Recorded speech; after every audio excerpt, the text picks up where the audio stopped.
જેમાં આજથી ગાભા કાળથી ગરમીનો રાઉન્ડ શરૂ થવા જઈ રહ્યો છે। વેસ્ટર્ન ડિસ્ટર્બન્સને કારણે કાળઝાળ ગરમી પડશે। કેટલાક વિસ્તારમાં 2 થી 3 ડિગ્રી વધશે તાપમાન, તો કેટલાક શહેરનું તાપમાન 40 ડિગ્રીને પાર જશે। તાપમાનને લઈ હવામાન વિભાગે આગાહી કરી છે। આગ ઝરતી ગરમી માટે આજથી જ તૈયાર રહેજો। ઉત્તર પશ્ચિમ ઉત્તરના પવન ફૂંકાયા, એક વેસ્ટર્ન ડિસ્ટર્બન્સ સક્રિય થશે, જેના કારણે તાપમાન વધશે। અમદાવાદમાં મહત્તમ તાપમાન 37 ડિગ્રી રહેવાની શક્યતા છે।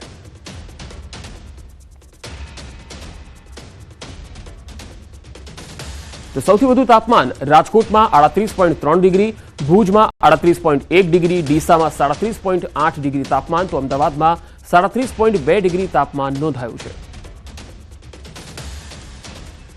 2 से 3 डिग्री की बढ़ोतरी का पूर्वानुमान है और मिनिमम टेम्परेचर में भी 2 से 3 डिग्री की बढ़ोतरी का पूर्वानुमान है आने वाले 5 दिनों के लिए। और मैक्सिमम टेम्परेचर रियलाइज की बात करेंगे तो अहमदाबाद का 35.8 और गांधीनगर का भी 35.8 मैक्सिमम टेम्परेचर रियलाइज हुआ है। और मैक्सिमम टेम्परेचर फोरकास्ट की बात करेंगे तो 37 अहमदाबाद और गांधीनगर के लिए मैक्सिमम टेम्परेचर का फोरकास्ट। રાજકોટમાં જીવલેણ રફતારનો કહેર યથાવત છે। રફતારે વધુ એક જિંદગી છીનવી લીધી। અટીકા ફાટક પાસે ટ્રકની અડફેટે એકનું મોત। અકસ્માત અંગે પોલીસે તપાસ હાથ ધરી છે। તો જીવલેણ રફતારનો કહેર અહીંયા હજુ પણ યથાવત છે। રાજકોટનું આ દ્રશ્ય છે, જ્યાં એક રફતારે વધુ એક જિંદગીને છીનવી લીધી। અટીકા ફાટક પાસેનો બનાવ, જ્યાં ટ્રકની અડફેટે એક વ્યક્તિનું મૃત્યુ થઈ ગયું।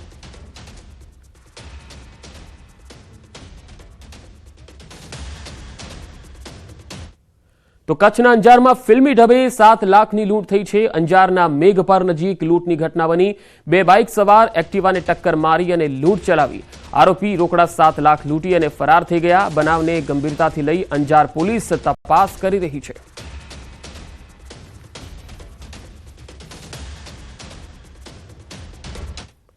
આજનું ગોંડલ બંધનું એલાન મોકૂફ રહ્યું છે। ગોંડલ ખાતે ઘીના ઠામમાં ઘી પડ્યું। સગીરના પિતા દ્વારા કરવામાં આવી છે જાહેરાત। આરોપીઓ વિરુદ્ધ ઘટતી કલમોનો ઉમેરો કરવાની બાંહેધરી આપવામાં આવી છે।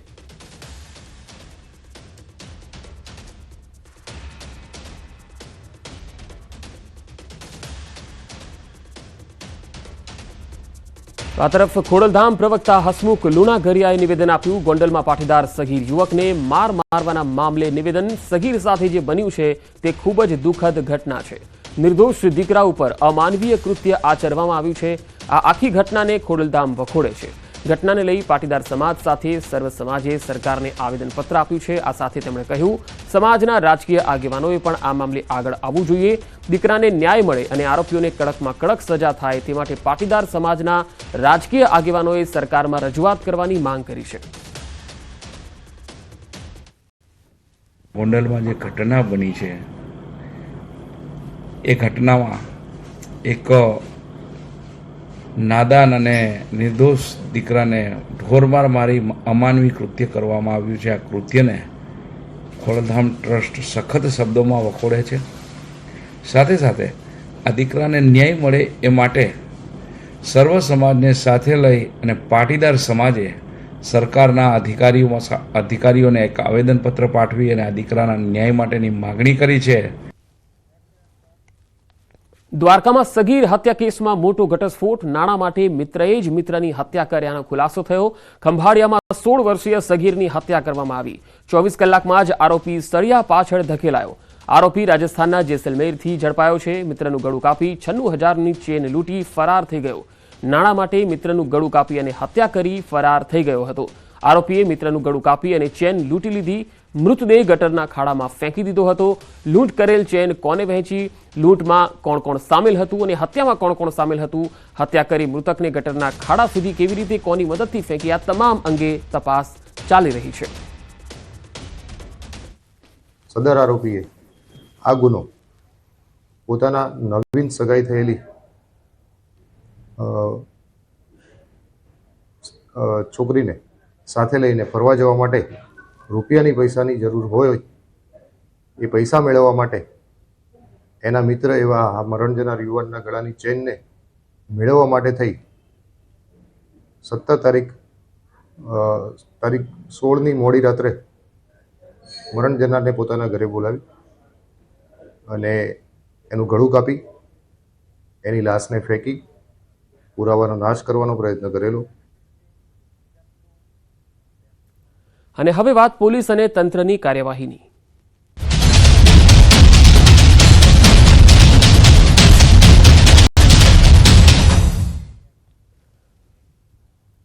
અસામાજિક તત્વોના અલ્ટિમેટમના 100 કલાક પૂરા થયા. સુરતમાં અસામાજિક તત્વોનો સપાટો. પોલીસ કમિશનર અનુપમસિંહ ગહેલોતે નિવેદન આપ્યું.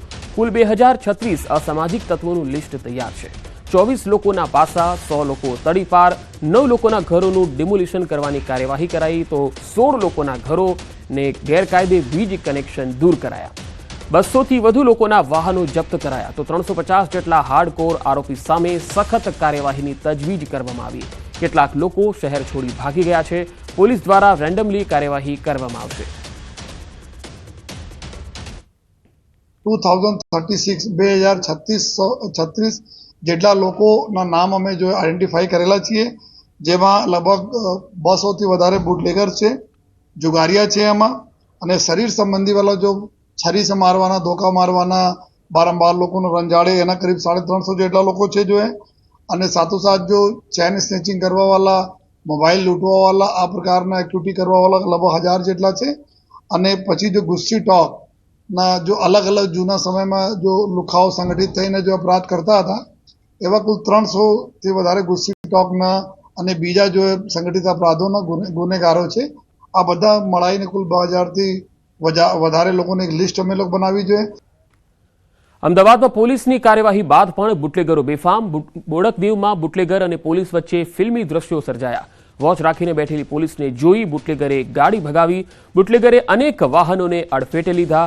લોકોએ બુટલેગરને મારવા માટે બૂમાબૂમ કરતા વાતાવરણ તંગ બની ગયું હતું. આખરે પોલીસે બુટલેગરને ઝડપી લીધો. ડિલિવરી આપવા આવેલા કિરણ ઠાકોરને ઝડપી લેવાયો. બિયરના ટીન અને દારૂની બોટલો સહિત 4.53 લાખનો મુદ્દામાલ મળી આવ્યો.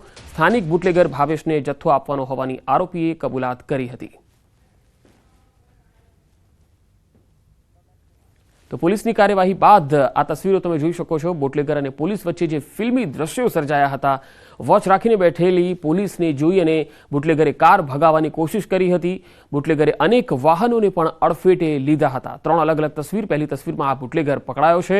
દારૂનો જથ્થો અને બિયરનો જથ્થો પણ તેની પાસેથી જપ્ત કરી લેવામાં આવ્યો છે. આ હાલ આગળની તપાસ ચાલી રહી છે.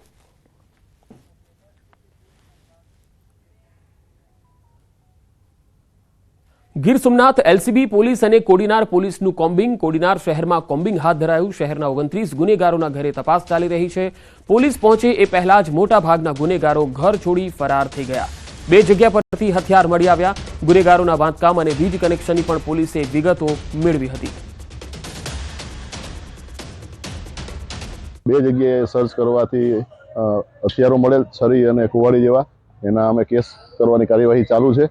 એ સિવાય 6 વાહનો ડિટેન કરેલ છે અને આ કાર્યવાહી સતત ચાલવાની છે. ઘણા બધા ગુનેગારો છે એ પોતાના ઘર મૂકી અને ઘર બંધ કરીને પણ વયા ગયા છે, પરંતુ એની માહિતી બધી એકઠી થઈ રહી છે. જેવી માહિતી બધી કમ્પ્લીટ થઈ જશે તો અમે મામલતદાર, ડેપ્યુટી કલેક્ટરો એમને સાથે રાખી અને કાયદેસરની કાર્યવાહી એના ઉપર કરવાના છે. વધુ એક પોલીસકર્મી લાંચ લેતા ઝડપાયો. સાબરકાંઠાના પોશીના પોલીસ મથકની ઘટના. ઇકો કાર છોડાવવા 10,000ની લાંચ માંગી. ઇકો કારમાંથી બિયરની ટીન મળી આવી. ઇકો ચાલક રાજસ્થાનથી પેસેન્જર મૂકી અને પરત આવતો હતો. એ દરમિયાન ઇકો કારમાંથી એક ટીન બિયરની મળી આવી. દારૂનો કેસ નહીં કરવા અને ફરીવાર ઇકો કાર પોલીસ સ્ટેશનને લઈ જઈ પતાવટ કરવા માટે માંગી હતી આ લાંચ. 10,000 રૂપિયાની માંગ કરવામાં આવી હતી, જેની સામે 12,500 રૂપિયા લાંચ આપતા હિંમતનગર એસીબીએ રંગે હાથે ઝડપી લીધા.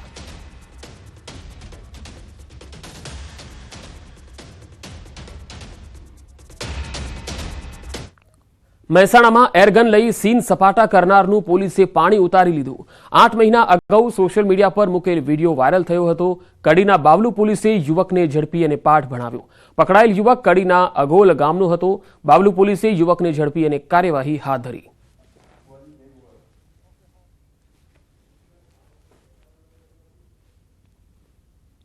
આ સોશિયલ મીડિયા પર મારો વિડીયો વાયરલ થયો એ આજથી મેં 8 મહિના પહેલાં બનાવેલો હતો.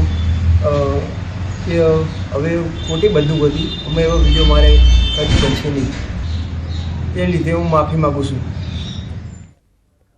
સુરતના ગોલ્ડન કિંગ જાફરને ક્રાઇમ બ્રાન્ચ પોલીસે કાયદાનું ભાન કરાવ્યું. ગોલ્ડન કિંગ જાફર ગોલ્ડ પહેરી ડોનગીરી ટાઈપના વિડીયો સોશિયલ મીડિયામાં બનાવી અને રોફ જમાવતો હતો. ક્રાઇમ બ્રાન્ચે ગોલ્ડન કિંગ જાફરને બરોબરનો પાઠ ભણાવતા જાફર બની ગયો પોપટ. જાફરે માફી માંગી અને પોતાનું સોશિયલ મીડિયા એકાઉન્ટ ડિલીટ કર્યું. જાફર આ અગાઉ પણ અનેક ગુનામાં જેલની હવા ખાઈ ચૂક્યો હોવાનું પણ સામે આવ્યું છે.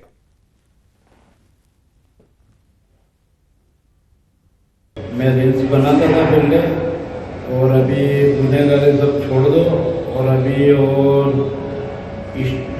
इंस्टा बनाने का मेरे को शौक था और गोल्ड बनने का शौक था. अभी गुनहगारी मैंने छोड़ दिया, मेरा अकाउंट ब्लॉक कर दिया वो मैंने.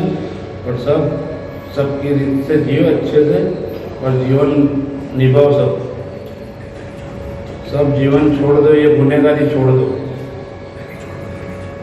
मैंने भी छोड़ दिया गुनहगारी और ब्लॉक कर दिया अकाउंट इंस्टा का. ગાંધીનગર ખાતે તકેદારી અને મોનિટરિંગ સમિતિની બેઠક મળી. એસસી એસટી પર થતા અત્યાચારને લઈ ગૃહમાં મુદ્દો ઉછળ્યો હતો, જેને લઈ તાત્કાલિક બેઠક બોલાવાઈ. એસસી એસટી પર થતા અત્યાચારની સમીક્ષા મામલે સમિતિની પણ રચના કરવામાં આવી, જેમાં શાસક અને વિપક્ષના ધારાસભ્યો સભ્ય છે. આપના ધારાસભ્ય ચૈત્ર વસાવાએ એટ્રોસિટી એક્ટ હેઠળના ગુનેગારોની ધરપકડ કરવા રજૂઆત કરી, તો ભાજપના ધારાસભ્ય રમણલાલ વોરાએ નિવેદન આપ્યું કે અન્ય રાજ્યો કરતાં ગુજરાતમાં દલિતોની સ્થિતિ સારી છે. અધિકારીઓએ પ્રોએક્ટિવ થઈ એટ્રોસિટીના કેસમાં કામ કરવું જોઈએ. ગૃહમાં અમિત ચાવડાએ પણ તકેદારી અને મોનિટરિંગ સમિતિની બેઠકને લઈ પ્રશ્ન કર્યો હતો. એટ્રોસિટી એક્ટમાં ઘણા કેસોમાં આરોપીઓ પકડાયા નથી. સાથે સાથે ઘણા કેસો વર્ષોથી ભોગ બનનાર વ્યક્તિઓ ન્યાયની રાહ જોઈને બેઠા છે, પણ એનો આજ દિન સુધી નિકાલ નથી થયો. એની પણ અમે ધ્યાન દોર્યું છે. જમીનો પર કબજા જમાવ્યા છે એવા ભૂમાફિયાઓ પર પણ એટ્રોસિટી એક્ટ અંતર્ગત કાર્યવાહી કરવામાં આવે એવી અમે સ્પષ્ટ માંગણી કરી છે. વાત એવી છે કે ઘણા બધા કેસોમાં અધિકારીઓએ પ્રોએક્ટિવ થવું જોઈએ. જે અત્યાચારો બને છે એ અત્યાચારોની સંખ્યામાં ઘટાડો થાય, એમના સમય મર્યાદાની અંદર એમને અન્યાય થયો હોય એ કોર્ટ દ્વારા એનો લાભ પણ મળે, એ દિશામાં જે વાર્તાલાપ થયો છે એને હું આવકારું છું. જાહેર હિસાબી સમિતિએ ગૃહમાં રજૂ કરેલ રિપોર્ટ મામલે ભાજપના ધારાસભ્ય જીતુ વાઘાણીનું નિવેદન સામે આવ્યું. તેમણે કહ્યું છે કે પીએસસીનો અહેવાલ વિધાનસભામાં મૂકવામાં આવ્યો.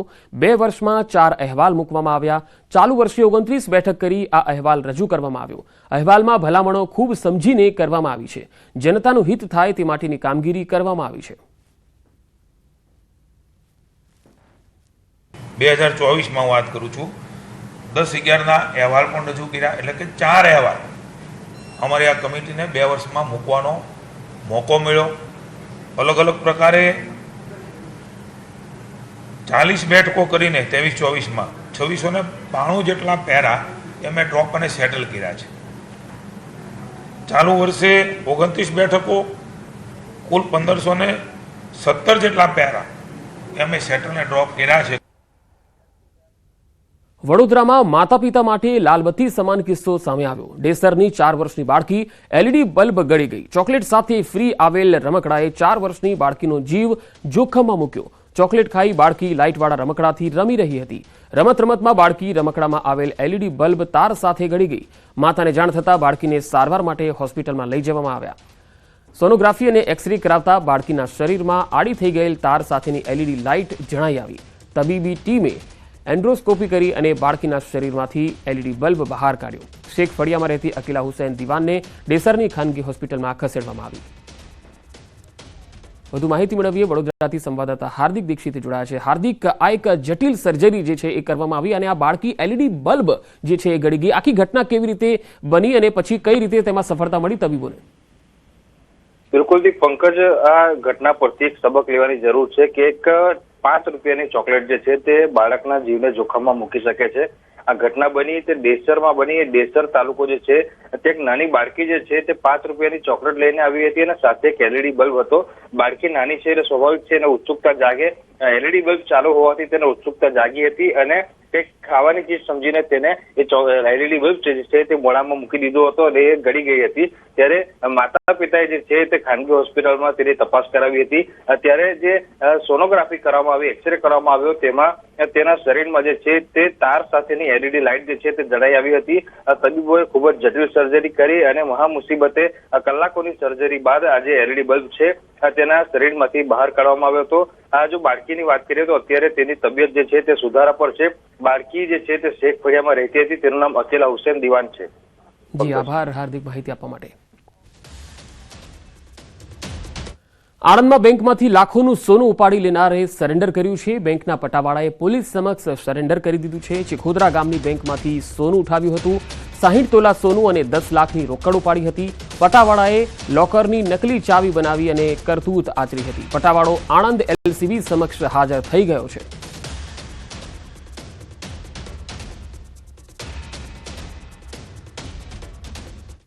મહેસાણા પોલીસની દાખલારૂપ કાર્યવાહી. સગીર વિદ્યાર્થીઓએ વાહન ચલાવ્યા, વાલીઓ વિરુદ્ધ ફરિયાદ થઈ છે.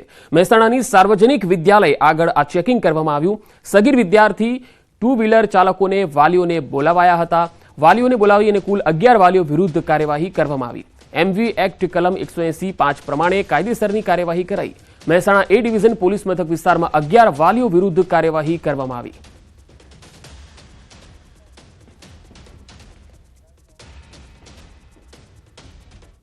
રાજ્યના વધુ સમાચાર જોઈશું. હાલ રોકાઈશું એક વિરામ માટે.